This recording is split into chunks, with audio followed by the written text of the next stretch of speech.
Who's watching?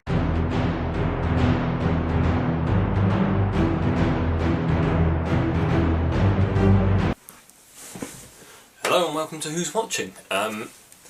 So, this is going to be the closest to scripted you're ever going to get. First things first, COVID-19.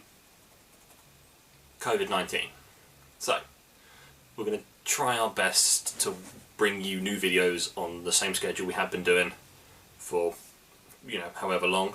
But obviously we cannot see each other at the moment, so where Will normally does our editing and me and Jordan discuss and create the videos together, at the moment we're still having our online discussions about what we're doing and trying to do everything, but until everything goes back to normal it's just going to be me in front of the camera, because it's my camera, so it's at mine. That's how that works. So the videos from now for the next will probably be minimal editing. It will just be me in front of the camera talking to you about whatever the topic is. So I will try my best not to swear too much so that we don't have to have anything to censor. That's going to be fun. It's also part of the reason I've done a little bit of scripting.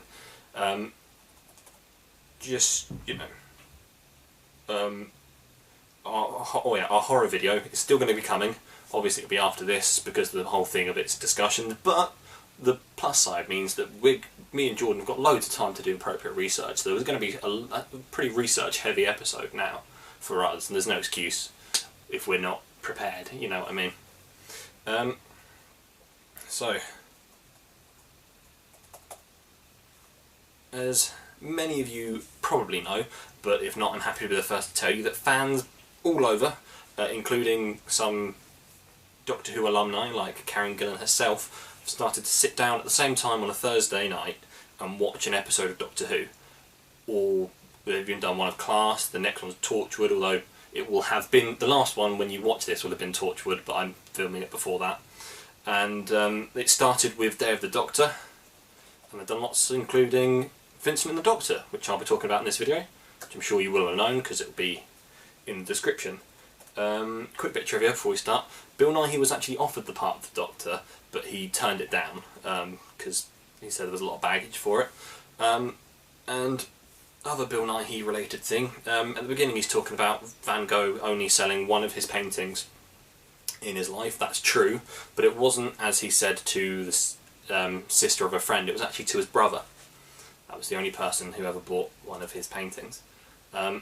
So, without further ado, I'll start talking about the episode. I just love watching the Doctor and Amy nerding out when they see Vincent, and I also love the way that Vincent thinks they're Dutch. It's because the comedian circuit means they're talking in the language that he understands from his point of view, he's most fluent in, so I thought that was pretty cool.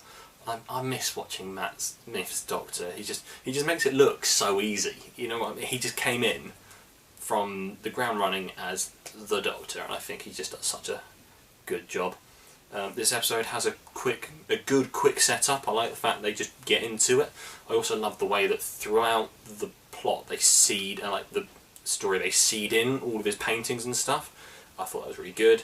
The Cropheus was an interesting one-off alien, and the sounds it makes, especially at the end when it's dying, it's just heartbreaking. And I like the way they handle its death as well. It's such a beautiful scene. I think it's fantastic. I really like the way they treat it. It's not a victory. It's a tragedy. That's not what they wanted. I think that's really good. I'm not the biggest fan of the bit where they're sat down looking up at the Starry Night.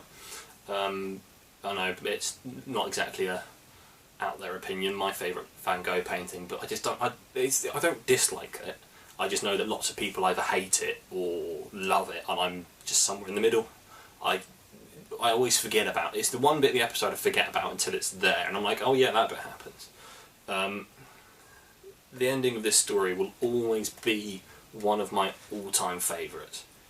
Everything from when they get out of the TARDIS in Paris with Vincent to the very end, it's just beautiful.